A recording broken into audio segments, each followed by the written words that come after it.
Hey, Chris, Liege Games, let's do this. So this is actually a relatively easier week for me to do because it really helps when you've actually played two of the games that are already coming on crowdfunding new this week. And there's a lot of money being spread around. And like I said, there are a few things making waves and there are a few things that are making surprise waves. One of the first four games that I'm going to talk about, you probably didn't even hear about. You probably don't even know that it was out there or launched. And I'm going to be talking about it because I'm backing it right now. And I think you should consider looking at it too, because it's something completely different, even though the shipping is way extraordinary too high. That being said, crowdfunding roundup, let's do this. What do you need to know? What's out there? Complete look at all the games that have launched this week. Most complete. That is on the internet. I'm putting that out there. I put that out there every week, and prove me wrong. Prove me wrong, internets. Prove me wrong. Let's do this.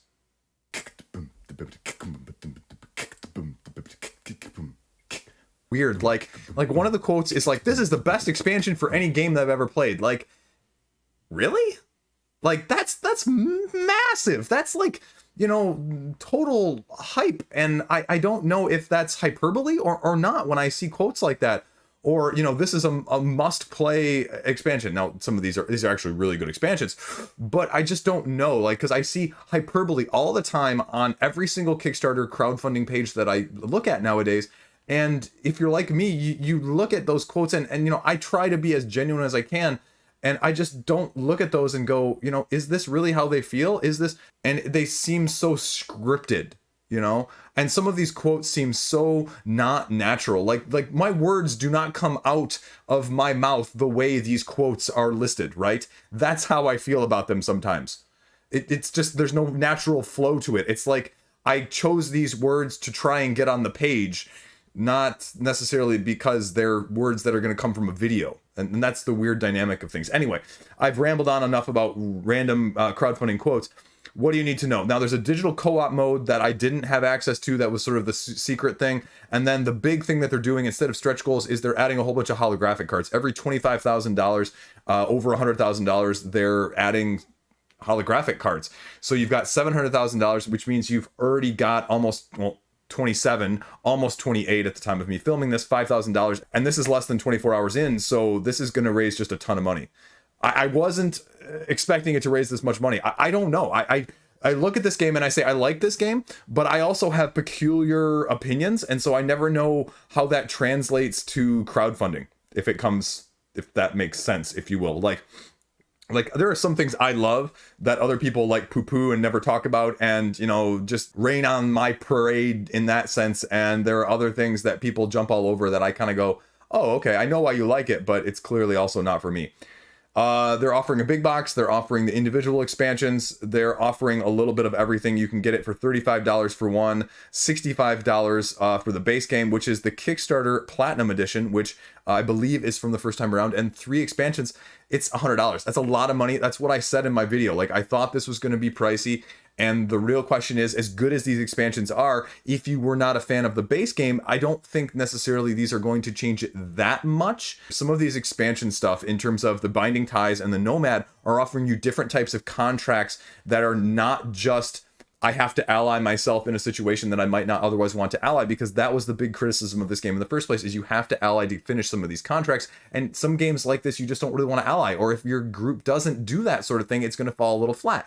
Now, they changed some of the contracts around so you can go head to head. You can actually try and outplay someone to the same contract where you're each doing your own thing. Like, if I can complete 5 of these contract parts and you can only complete 4, I get the best reward and then you get the second best. Or the alliances in the Binding Ties, where if I help you with a contract, my allegiance, my affiliation with you goes up, and then I can use those affiliation points to get extra bonuses. You know, it does it in a really good way and incorporates it without changing the game to a significant degree, which I guess is also a blessing and a curse, because if you did not like it, you may not also like these elements. And are you willing to pay $100 to get a game fix that you maybe didn't like in the first place? Now, one of those expansions, Overload, if you just want more, Overload is going to be your best bet from that aspect of things.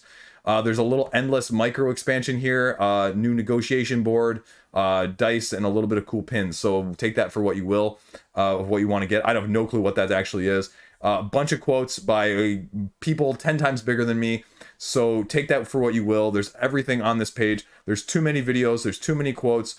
I really recommend you watch someone's video, but if you want to, mine's out there. I literally just tell you what's in each expansion, and I rank the expansions and how I feel about them. So if you want to check mine out, I'll throw the link up above or below or whatever, you know what it is. But everybody big name that you've ever heard of and more is on this page. And IB Games puts out a premium product. You know you're going to pay for a premium product. That's why I'm not really terribly surprised by it being $100 for the expansions. I'm not. And that's okay. Now you can get the Titan box here with all of the expansions and the upgrade. I mean, this is your super deluxe box with the small 3 boxes, I believe, because that was the big issue. I've got them actually sitting right behind the laptop here, between the laptop and the camera. And there's 3 separate boxes, and definitely one of the boxes or 2 of them could easily be consolidated into one. So yeah, if you're a space person, the Titan box makes sense. I just wish it wasn't as expensive, but yeah. Tons and tons of stuff. I'm not going to bore you with all this stuff. My video is way down here at the bottom, and there's all the information that you need. They give plenty of graphical updates. They give the add-ons that you can get here with the deluxifications, the coins, the metal, everything along those aspects, the pin packs, and just everything that you want to go along with this if you want. Shard is the one from the first one. I believe that is semi-exclusive. And then the demigods. I never knew about demigods. Huh, interesting. Interesting. I wonder what demigods... That's the new one from this time, though. Huh. I'm interested. Okay, color me intrigued. Anyway, that is what you need to know about Moonrakers. And like I mentioned, Overload is the get a little bit more of everything else. Nomads gives you the track where you've got some spatial elements to the contract where you need to be next to each other in order to do the contracts with someone else. And Binding Ties essentially gives you better access or better rewards for or incentive to do the contracts in general back and forth.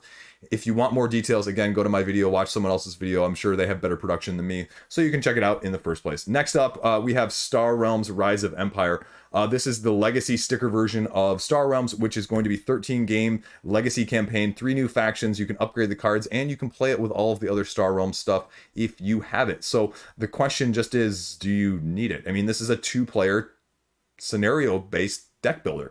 And do you have a person or a persons that are going to fit well with this? $60 for it, and then the $79 if you want to get reset with it, including a 13th scenario and 3 new promo cards. So I don't know if I really think of reset kits. Like, I think of reset kits most of the time with legacy games if I'm going to resell it, because you see those being sold with like Gloomhaven and Aeon's End, and it's mostly because people are trying to sell it after they've played it through, not keep it. So that's a little bit of an interesting aspect that they're including it. Now, the question is, now the 3 promo cards in the 13th scenario included here, so that's good. So it's really only the replay kit, which is going to cost you $20. It's a little more expensive than I would have thought.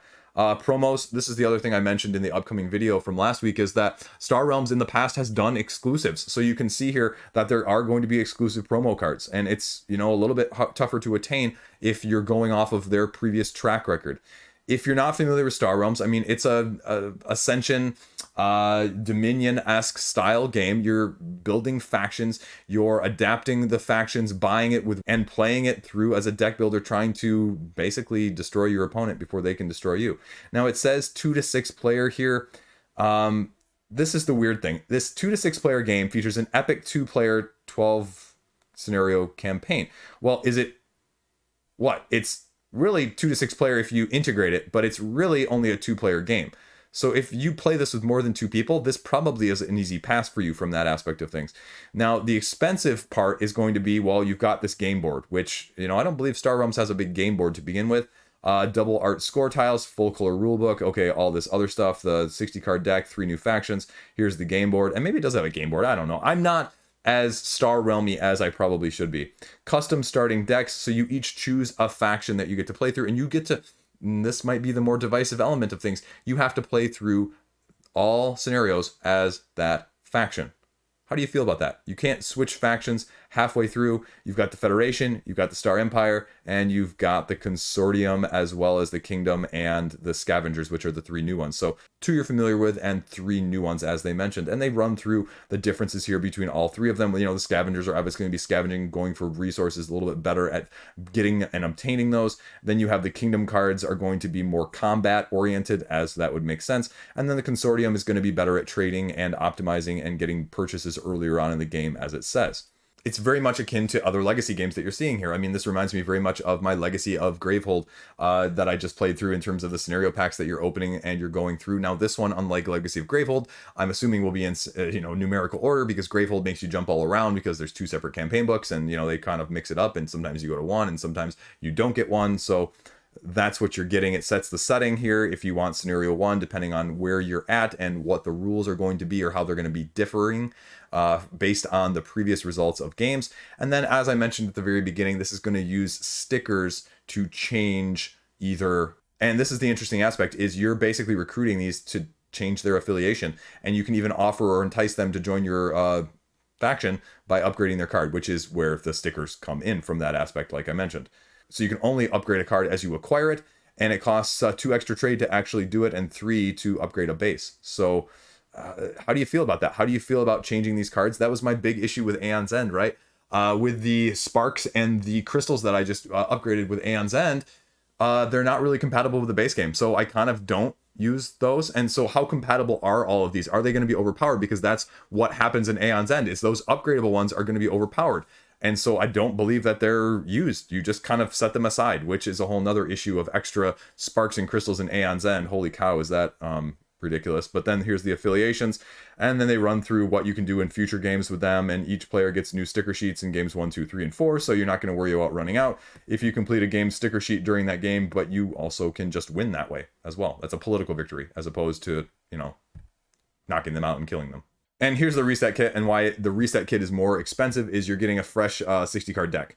And you can use that as well as the upgrades, a checklist essentially of what you want to do, and 120 upgrade cards that represent all of the upgrades that you can use. So that's what they're doing to mitigate it from that aspect of things. All of the big people, interesting. A very similar crowd this time as on the previous page for Moonrakers. Very similar crowd. That's it though. That's everything. There you go. If you want it, check it out. I'm not sure if, again, just like Moonrakers, if you weren't a fan of it original, this probably isn't going to change your mind. But it's about reasonably priced for a legacy game that's going to be a significantly portion integratable. So there you go. Now, next up, we have Postmark Games' Aquamarine, which is the next in the line of their games of the roll and write, print your own variety at home. As I talked about last week, this is the sequel or the successor to their previous game, Voyages, which I'm a huge fan of, which, as you guys corrected me in the comment section, there are 5 maps out for, and I would highly suggest you consider picking that up. And just like the other one, this is a print at home, and it's going to cost you $5. So if you're not already backing Sunshine City and you're looking for something, this is the next one that you should be considering, because if it's anything like the first one, this is going to be an absolute smash in terms of fun and in terms of fun to pay ratio. So what you're going to be doing essentially is you're going to be managing your oxygen, trying to dive deeper and deeper based on the dice rolls. And the lower you get, the more marine life you can see, and the more marine life you see, it's going to give you more access to the victory points that you're going for in the first place. The interesting aspect of this is when you're rolling the dice, again, it's making you choose higher or lower. If you choose the higher one, you get to dive farther, but you have to cross off more oxygen tanks because you have to take the difference between them. But if you take the lower one, you don't. Now, the interesting aspect here is you're connecting boxes as you go, and then anything that's inside those boxes that you quote unquote discover is going to earn you points. Doubles are going to actually get you double the size of the normal box that you'll be able to do, and then you get to rinse and repeat.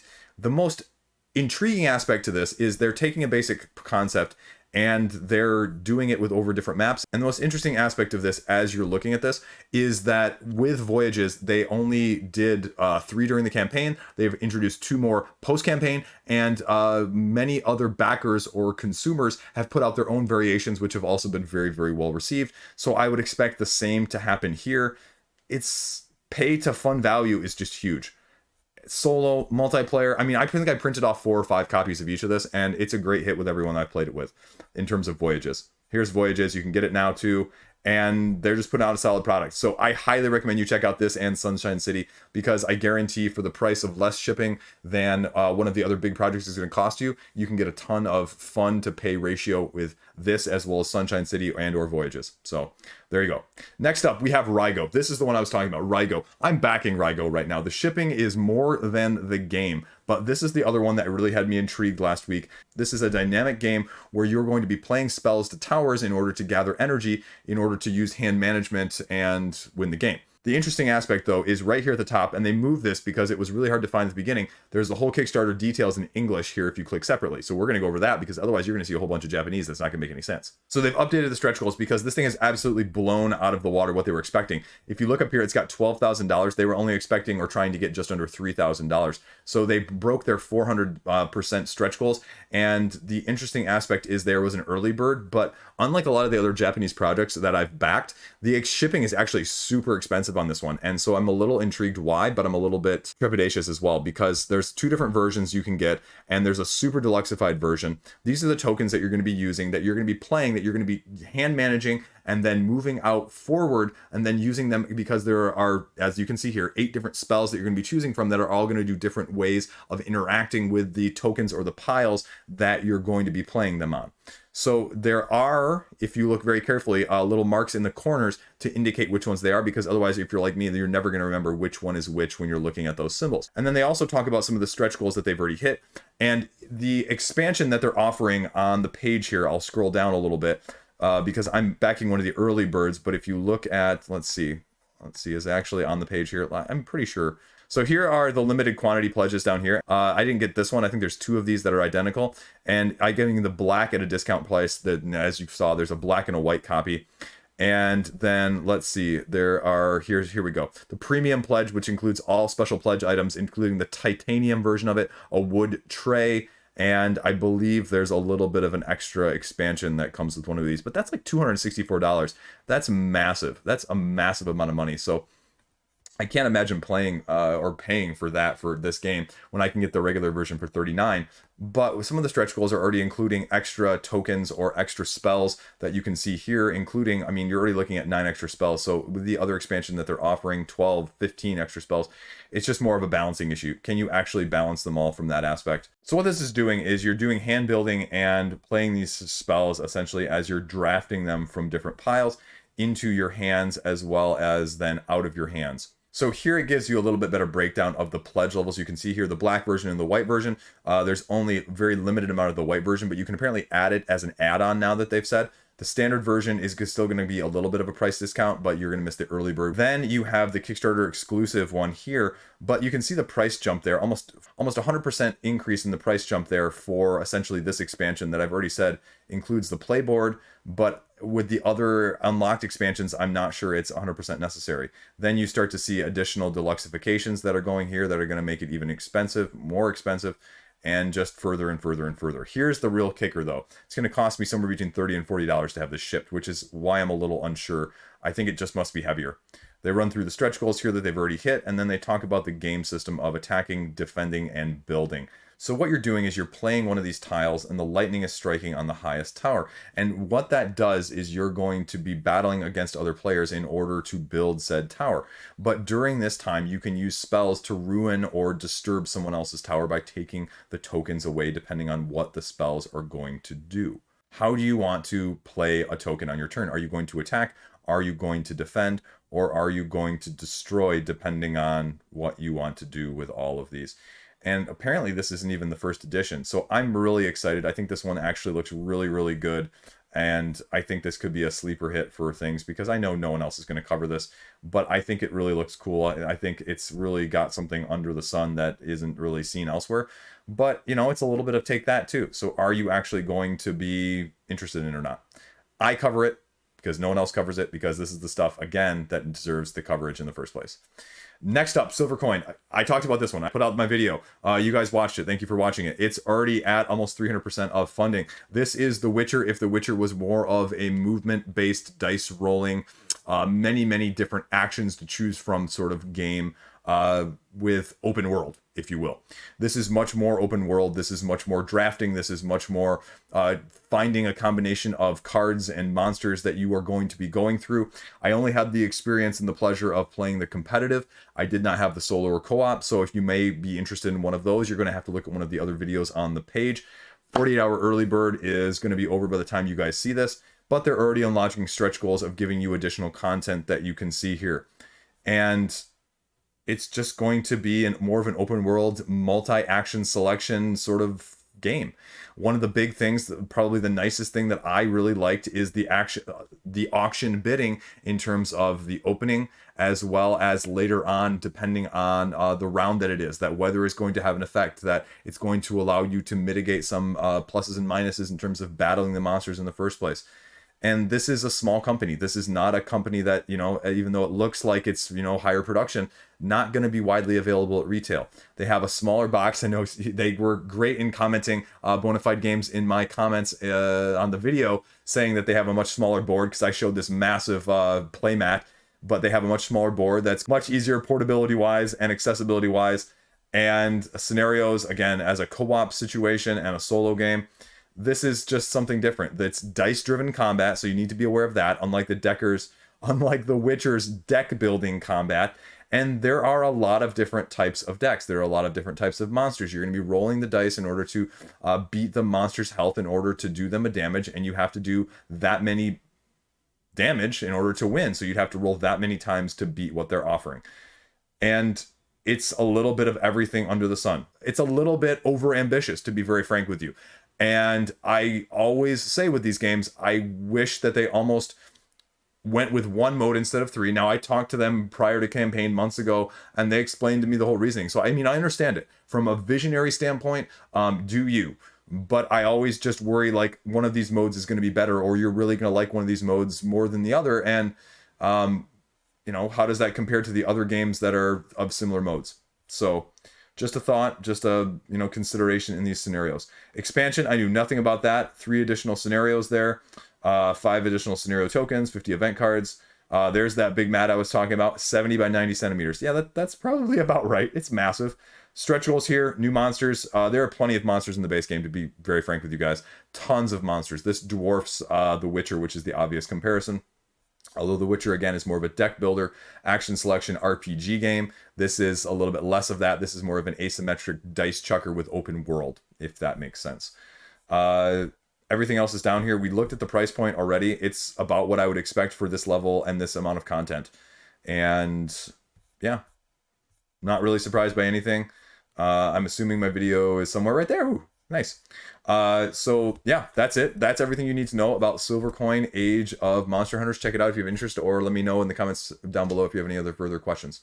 Next up, we're going to hop over to the most divisive one probably of the week, and it's doing well, but I don't really know how the internal versus external expectations for Burncycle are going to be with a new expansion, new recruits, with a reprint. Now, as always with CTG, you're going to get a better price on their campaigns than you are from their retail store. They also keep their shipping, as they really declare it up here at the top, safe with a flat shipping rate, which is interesting because I don't really remember when I looked at this page the other day whether or not this was at the top, but there was this whole thing going on with Darkest Dungeon right now. Mythic is charging people extra, a la some of the other CMONs and other campaigns out there. And so I wonder if this is almost reactionary or even proactive in that sense, as an enticement to try and get people to do it from that sense.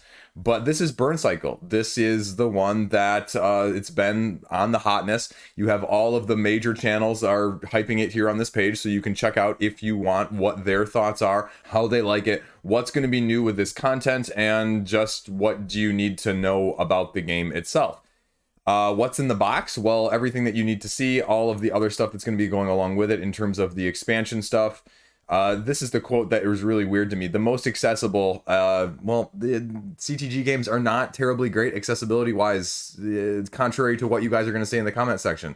If I pull this out with an average person who's never heard of this company, this is not going to be an accessible game. It isn't. Too Many Bones isn't either. I say that as somebody who owns Too Many Bones right above me, right? It's not. And so that's what's always kept me away from getting more of their games from that aspect. I think they remind me very much of Awakened Realms in the sense that it's more, pile in as much stuff as we can. And sometimes I just feel like less is more in terms of that. What are you doing though in Burncycle? Well, you're going back and forth between the physical realm and the digital realm with your character, essentially, your avatar. And you are trying to do a heist from the servers that are in said company corporation. You have layouts, you have threats, you have missions that you're going to be trying to accomplish through a multi-layer floor scenario. You're going to control a single bot against an AI human, if that makes sense.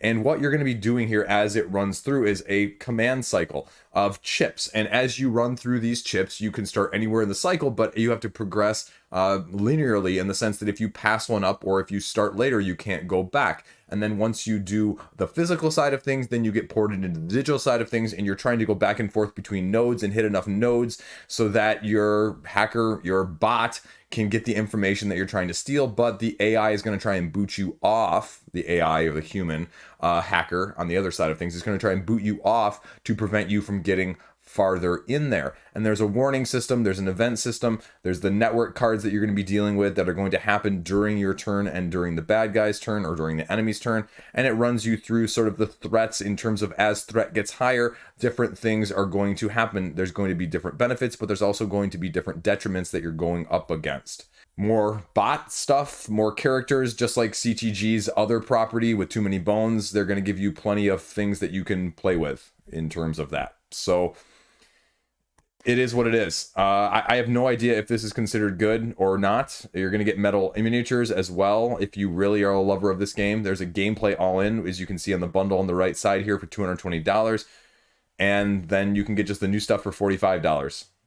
Base game is $150, so take that for what you will. So then you have the all-in gameplay here, which includes 2 extra expansions compared to the, let's see down here, the base game and the new gameplay bundle. So the all-in, which, look at this difference between the all-in and the all-in gameplay. All-in gameplay is $220. The all-in is $460. That means you're paying more for accessories in that. You're paying $240 for accessories that are non-gameplay content and $220 for the gameplay. Think about that for a second. That's insane. That's insane. Say what you want about Moonrakers at the beginning of this video, how it's overproduced and $33 or 33 pounds, or whatever it was, for an expansion is a lot. That's a freaking ridiculous amount of non-gameplay stuff here. Insane. Now here's the strategist that I talked about. Everything, you know, chip theory, 10 of these, I don't know how I feel about those anymore, because all it does is create a rush and a FOMO. If you're really a chip theory games lover and you have all their other ones, it seems like a great deal, but otherwise that's a lot of money for stuff in the future where I just don't feel great about, because again, I want to like the games. I don't want to just get a copy of a game and sell it to make even from that sense, right? Even if the base game is 150 each time, you know, that's going to cost you, or that's going to take you 4 campaigns plus to make up your money. Probably a little bit more, probably closer to 5 full campaigns, and you're talking probably 2 or 3 years. Is that really worth $650? Is that a good investment? You're getting the stretch goals that they put in here. There's nothing exclusive that they ever do, so you're just getting it at a better price. That's everything you need to know about Burncycle. There's enough other hype videos on this page that you can check it out if you want to know more about it or how it plays. So there you go. Next up, we have Nexus. Let's go this way. We'll go a little side adjacent. We'll hop back to Kickstarter in a minute. Combat arena system. You basically have your character, and then they have these little mech characters-esh monsters that they're controlling, and so you're going back and forth in a combat skirmish style game using a limited action system of 6 action points per round to split up between actions and movement points. And so that's essentially what you're doing here. There's going to be terrain, there's going to be miniatures, and it's going to cost you $120 for that set of pre-painted miniatures. I didn't see that before. So they run you through what's in the box and what it's all going to entail, the grid itself, as you battle back and forth, and you do a little bit of drafting. You pick your main person, so the person that's doing the command and the influence, which are bribes, as well as sort of the bonuses that you're going to get. And then you pick your character that you're sort of controlling on the board and what features asymmetric abilities and special attacks that they're going to be able to use. The influence, which is based on the first one, determining how many of these bonus cards that you get essentially, and then you just go until the last one is standing. So 10-minute rule overview. The rule book is relatively straightforward, so you can check it out if you like. There's enough stuff on here again that this is I think, side note here, I'm going to start collecting these quotes, and I think I'm going to do just a whole video where I say crowdfunding quote or made up, you know, because I can't tell sometimes. This game is so fun. Like, Okay, I'm gonna start collecting these, so I'm gonna put out a video at the end of this month just doing this, because this is what struck me when I'm looking at all these quotes this week. So take that for what you will. We'll do the last one over on GameFound this week, and I'm already scrolled down to the bottom. Let's scroll back up to the top, and this is Utopia. This is only about 40% funded, so we'll see where this goes. But this is the Time Lord, megalomaniac, time traveling, time zones, going through recruiting characters from history, worker placement style game where you are collecting, well, missions, completing missions, using your ships to travel, to collect resources, to collect knowledge, using that knowledge to recruit other crew, using that knowledge then to complete the missions as well. Now it says competitive solo or co-op. That seems to be the trend. 80 pounds is going to get you the whole thing. And they're going to apparently have some exclusive stuff, which I didn't really pay attention to or see earlier. But they run you through the basic setup of an anywhere from 1 to 4 player game, but the dynamics are going to be different in the 1 to 2 versus the 3 to 4, depending on how many crews or even ships or even time zones that you're going to be able to go through. You have the crew cards, which you're going to have a main ability as well as a secondary ability that you're going to be taking actions from, as well as upgrading and buying technology cards in case you want those instead of crew cards. They run you through the timelines, they run you through the villains that you're going to be having to fight off in the solo as well as the cooperative game. The usual videos that you can see, the rulebook is there, and then it runs you through a little bit of just what the shipping is going to look like. So the rulebook is out there. It's a relatively concise rulebook. It runs you through what you're going to be dealing with, how you're going to be drafting these crew members, taking your turns, deploying your ships, triggering technology in the areas that you may do, as well as activating the primary and secondary abilities and completing the missions that I mentioned. Rest, rinse, repeat, collect your discs, recover using those discs to get them back or to move them, and then get everything back in your hand at the very end. Trading, getting knowledge, recruiting, upgrading. The interesting aspect here, I'm going to point this out, is you can actually assassinate other people's crew members. However, they're not permanently assassinated, because one of the actions that you can take up here is, I believe you can, wherever it is, you can actually resuscitate them essentially, or bring them back to your ship. So they're not permanently gone from the game, even if someone does some take that. So it's a little bit different of a spin with a take that mechanism that we don't usually see in worker placement games like this. So if you want to know more, check out the rulebook. It's not terribly long. It's relatively straightforward. You can see what the different modes do. I don't get a quite good sense, I guess, from the game flow. So if you're looking for one rulebook in particular, this is probably one where I'd say maybe watch a video. Now let's hop back over to Kickstarter. Quodd Heroes, the second edition. This one was basically unannounced until like 2 days before.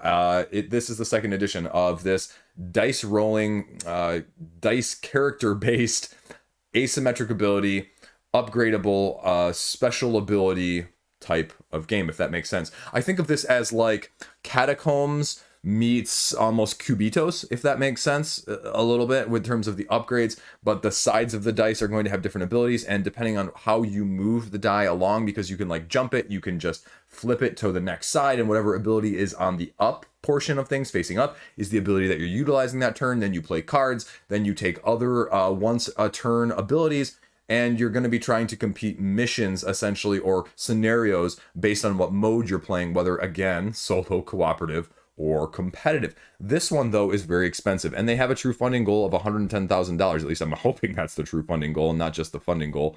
So they're over 50% of the way there now. They've been creeping up since they launched on Tuesday, and so we'll see what ends up happening. This is one where if that's the true funding goal and that's what they need, I don't see them canceling. However, if the momentum slows down, will there be a change of heart, just like we saw with Leviathan Wilds last week as well, that is now canceled.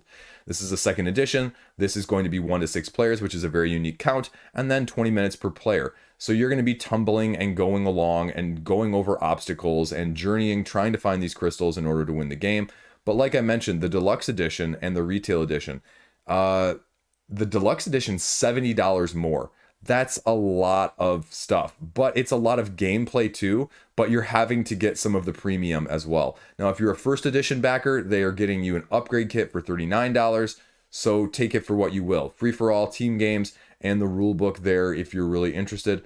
It gives you basically what you're doing, right? You're playing cards, you're moving your guy across the board, and then whatever ends up, you get the power as well as then gaining crystals to upgrade your character further, playing additional cards, and then the event cards here, sort of a la your Dead of Winter, that are going to affect the rounds, or they're going to trigger certain things either on your hero or on the event board, and then draw cards at the end to draw back up to, you know, in terms of 5 cards in your hand. They run through the deluxe edition heroes, which again that's a lot of money to get 3 extra heroes. That's a lot of gameplay content that's sort of locked behind a deluxeification. And if you're like me, I'm really not a big fan of that. Now, I wish this graphic was up at the top, right?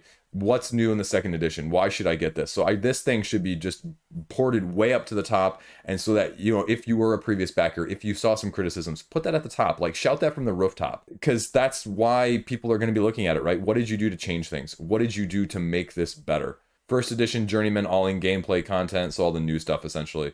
Returning backer, Wood Organizer is going to cost you an arm and a leg, as well as a collector's crate. You might as well throw in both legs from that aspect. So you can at least get the solo and the co-op as an add-on if you don't want that. And it looks like they can offer these add-ons as well as heroes, but 4 heroes is going to be, you know, $40 essentially. That's insanity for price. But you know, expansions are always going to be never worth your money. They never are. And I say this as someone who owns a lot of expansions for a lot of crowdfunding games. So it's a different twist on anything we've seen. It definitely has a unique niche. It's just a question of whether or not it's right for you. That's Quodd Heroes 2nd edition. Now we have Shoes Tactics, the other heavy roll and write that's launching this week, which also deserves a heavy look. It's already at almost $4,000, which is insane for a game that they're only saying is going to cost $6. So that's a really good price point. But this one, unlike Aquamarine, where I would argue Aquamarine and Voyages previously from Postmark Games is going to be better at multiplayer count, this one is really emphasizing on the solo. This is really, really a solo, but apparently they did shoehorn in, we'll see, I don't know how good it is, but they put it in there after some feedback from like Rado and one or two of the other bigger channels, John Gets Games. And so they're allowing multiplayer solitaire as well as multiplayer or competitive, I think, in terms of this Tetris style upgradable, use formations to knock out enemies, sort of tower defense-esque type of campaign roll and write. Like a lot of keywords there, but what you need to know is you're getting one of several different characters that are going to be upgradable, that are going to be, you know, RPG-esque. It's going to run you through several different scenarios. You know, they run through, say, the beginning and then how the powers are different. And then they let you kind of go into what the scenarios are going to actually be. So they give you a breakdown right here on the page, new mechanics, new characters, and a lot more. Gameplay and playthrough is going to be dramatically different, they say. You know, Rado's quote down below is actually, go watch John Gets Games because his gameplay video is completely different than mine. But just like with Voyages, just like with Aquamarine, it's print, play, and go, but they're offering you a PDF as well, or, you know, the Sketch.io. So take that for what you will. Like I mentioned, the base game of just getting that 5 chapters and multiplayer mode is just going to be $6. If you really want full add-ons, though, I mean, it's going to cost you $48 more, which is a lot. You don't want yourself as a hero. I'm not even going to cover that. Sorry, I can't resist. But yeah, $6 to $6. You're rolling D20 dice essentially at the beginning of the game because there are going to be a bunch of cards that you're going to be utilizing. But the cards are going to be Gloomhaven-esque, where you have a top and a bottom of the card, and you're going to choose 2 of the tops and 1 of the bottom, then to create a military formation. And it's also going to give you options of different tactics and abilities based on those cards that you have and how you're going to use them. You then use your formation to attack the enemies that are attacking you, to take them out before they can get to you. The more of you take them out, the better you do. And then rinse and repeat by creating chains and combos and watching out for the enemy's counterattacks. So stretch goals are going to be social, and there's a bunch of videos down here if you actually want to see how it plays. So it's a great week for the lightweight, no shipping, roll and write style games. I can't say enough, because also the last one up this week is Roll and Die, and this is also raising $1,000. This is slightly different. This is using D4s, 6s, 8s, 10s, and 20s, though, to basically do monster D&D Yahtzee, if you will. So it's a little bit different because this is what you're going to be utilizing, and then you're going to be able to manipulate the D4 by increasing it to change some of the other outcomes of the other dice to match the outcomes on the sheet that you're scoring, a la Yahtzee style. So that's pretty much the game in a nutshell. It's going to cost you about the same. It's going to cost you about $6-7, but that's pretty much everything. If you want to get miniatures, they can give you also the STLs. They give you a physical print of the game down here at the higher level, but that's pretty much it. You do this for 33 turns. Yeah, more like Yahtzee. But there you go. Die and roll. Die and roll. Roll or die. So that's it. That is the roundup for this week. The most complete, the most informative, something in between. You know, I am going to do that video, by the way, in case you missed that in the middle and because you skipped over and you skipped to the end here to hear me ramble. I'm going to be taking crowdfunding quotes. I'm going to start gathering them up this week, and I'm going to put them on a spreadsheet, and I'm going to read them out, and I'm going to do a video, and it's going to be, do you think this is a real crowdfunding quote, or is this just something I completely made up or took off the top of my head? And we're going to have some fun with it, because it's just getting like crazier and crazier. And like I said at the beginning, you know, it seems a lot of these quotes are just so seemingly unnatural to me. Like, it's not how I talk. It's not how anyone talks when I'm talking about a game with anybody. And it's not usually even things that are directly from my video, right? Like, if you want to pull a quote from my video, great. But if you want me to, and that was the weird thing with some of these ones that I've done in the past, like, you want me to give you a separate quote than what's in my video, like pull something from my video, like know that you watched my video and pull something from there. Because, you know, at least then you're pulling from my direct words, and I'm not like trying to get something picture perfect so that it can be in a nice box on a nice page and have people look at my name, because that's not the purpose of me making these videos, right? The purpose of these videos is to inform you, not necessarily to hype you. And it, you know, crowdfunding is definitely moving away from the information side of things, and it's moving, you know, heavily over the last year and a half that I've been doing this on this channel towards the hype side of things. So, you know, yeah, I'm partially guilty to it, but at the same time, I try to be also the most balanced, the most objective that I can of weighing pros and cons across the board as a whole. I'm not very good at it, but also I try and do it as much as I can, as with my examples of reviews from this past week. So check those out if you want as well. That's all I got. Ramble over, talk over, stuff over. It's going to be a long weekend. Wife is going out of town. It's my birthday. Gonna celebrate it alone with children while they're sleeping. I'm gonna sit around and do nothing. So yeah, that's how I'm celebrating my birthday this year. I'm not gonna go into it. I'll go into it on tomorrow's video. Stay classy. Thanks for watching. See you around. What are you backing? I'm backing like 3 or 4 things right now. So it's mostly the cheap stuff, though. Mostly the cheap stuff. I'm in for the cheap stuff. I feel like I'm talking about drinks now.